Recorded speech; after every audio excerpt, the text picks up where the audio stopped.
Finally दोस्तों भारत के वैज्ञानिकों ने चंद्रयान 3 को सफलता से लैंड कर लिया है। सभी को बधाई भी हो, लेकिन क्या ये इतना जरूरी था? मतलब पूरा वर्ल्ड मून और मून के मिशन को लेकर इतना ऑब्सेस क्यों है? आपने भी इसके बारे में कई बार सोचा होगा।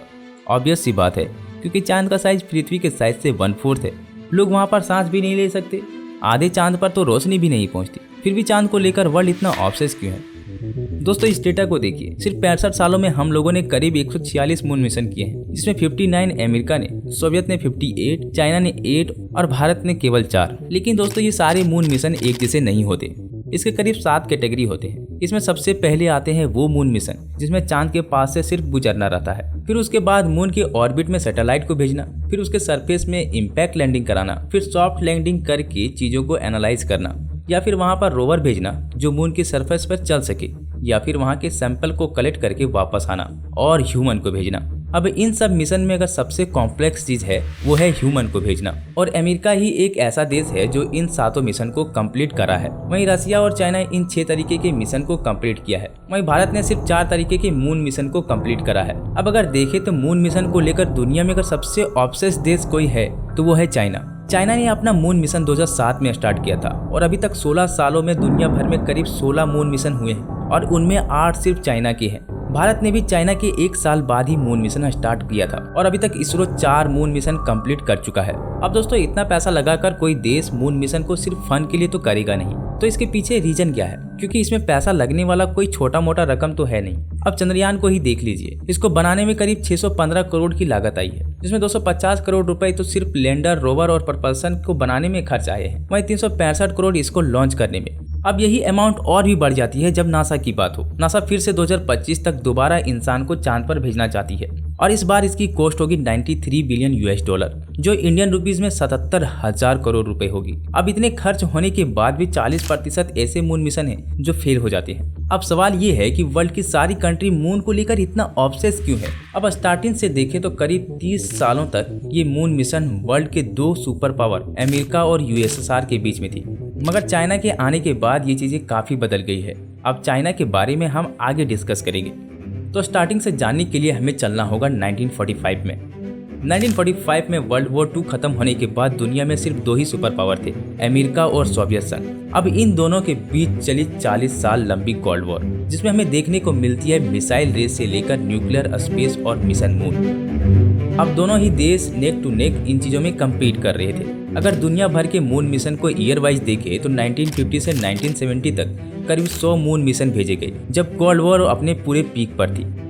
जब जर्मनी के 2 टुकड़े हुए तो वेस्टर्न ब्लॉक जो था वो US और एलाइड फोर्सेस के कंट्रोल में था, और ईस्टर्न ब्लॉक सोवियत यूनियन के कंट्रोल में था। वर्ल्ड वॉर 2 के बाद दुनिया को पता चल गया कि जर्मनी की टेक्नोलॉजी का कोई मुकाबला नहीं है, इसलिए US ने चलाया ऑपरेशन पेपर क्लिप, और करीब 1600 जर्मन साइंटिस्ट को उनकी फैमिली के साथ अपने देश ले गया।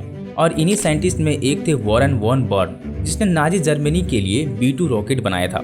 अब ये रॉकेट उस समय बहुत खास थी, क्योंकि लगभग ये रॉकेट एज ऑफ स्पेस तक जाती, फिर जाकर वे अपने टारगेट को हिट करती, एंड यहाँ से फाइनली अमेरिका को लगा कि वह अपने स्पेस रिलेटेड प्रोजेक्ट को कंप्लीट कर सकता है। एंड देन 1955 में अमेरिका ने अपने स्पेस प्रोग्राम को लॉन्च कर दिया।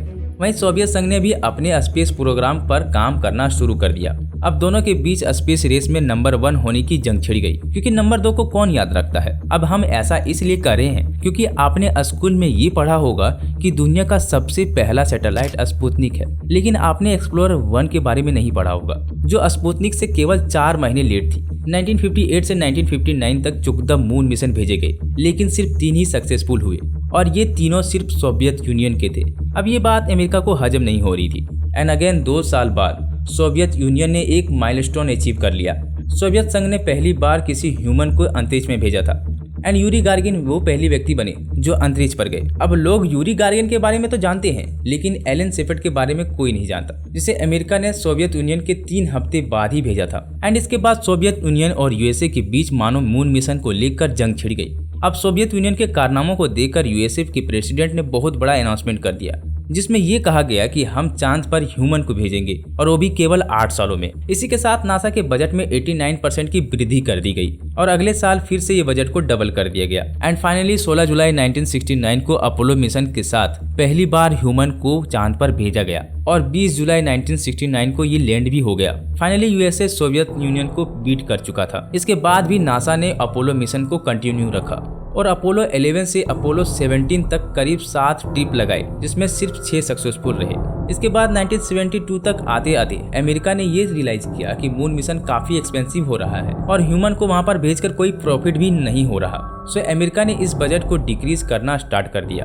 एंड 1970 में जब सोवियत यूनियन अफगानिस्तान में एंटर करता है एंड उस समय सोवियत यूनियन और अमेरिका के बीच वहाँ काफी कॉन्फ्लिक्ट होती है, जिससे अफगानिस्तान में काफी तबाही मचती है और 1991 आते आते सोवियत यूनियन कई देशों में टूट गया एंड इसके साथ कोल्ड वॉर भी खत्म हो गई और साथ साथ स्पेस रेस भी खत्म हो गया।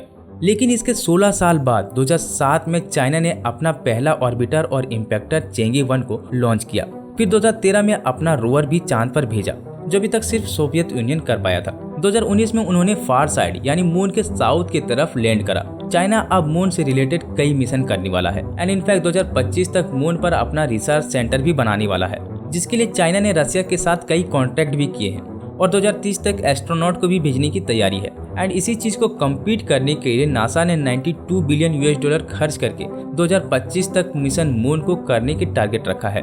एंड एक बार फिर से मून रेस स्टार्ट हो चुका है और ये इस बार यूएसए और चाइना के बीच होगा। अब सोवियत संघ और यूएसए वाले में ये समझ में आ रहा था कि कोल्ड वॉर के कारण ये रेस चल रही थी एंड दोनों ही अपने पावर को दिखा रहे थे। लेकिन चाइना स्पेस में क्यों जाना चाहता है? वेल, ये काफी इंटरेस्टिंग है। जिस तरह अमेरिका और रशिया कोल्ड वॉर के टाइम में अपने पावर को दिखाना चाहती थी, सेम चाइना भी अपने टेक्नोलॉजी और पावर को वर्ल्ड के सामने प्रेजेंट करना चाहती है। एंड सेकंड रीजन है कि चाइना ने अपने मिशन के दौरान कुछ सैंपल लाए थे जिनमें हीलियम के अंश मिले हैं। ये अर्थ में तो काफी रेयर है, मगर मून में इनकी होने की काफी संभावनाएं हैं। ये एक ऐसा मटेरियल है जो आने वाले 10,000 साल की हमारी एनर्जी की नीड को पूरा कर सकता है। अब बात करते हैं भारत की। तो सबसे पहले हमने मून मिशन स्टार्ट किया था 2008 में, जिसमें हमने साउथ पोल पर हार्श लैंडिंग करके अचीव किया था। लेकिन हमारा अगला मून मिशन 11 साल बाद 2019 में हो पाया, जिसमें हमारा ऑर्बिटर तो चल गया लेकिन जो लैंडर था वो क्रैश कर गया। अब फाइनली चंद्रयान 3 के द्वारा हमने इस चीज को अचीव कर लिया है। अब दोस्तों, यूएसए, रशिया, चाइना के कंपैरिजन में इंडिया भले ही स्लो हो सकती है, मगर हमें ये भी देखना चाहिए कि भारत का बजट चाइना के कंपैरिजन में 7 गुना कम है, वहीं यूएसए के कंपैरिजन में 13 गुना कम है। भारत के कम बजट होने के बाद भी सारी तरह के मून लैंडिंग इंडिया कंप्लीट कर रहा है एंड हम अपना पहला स्पेस मैन मिशन 2024 तक पूरा कर सकते हैं थ्रू गगनयान, और हमें इस बात का गर्व भी है। खैर, आपको वीडियो कैसी लगी कमेंट करके जरूर बताना और दोस्तों चैनल को सब्सक्राइब करना ना भूलें। धन्यवाद। जय हिंद।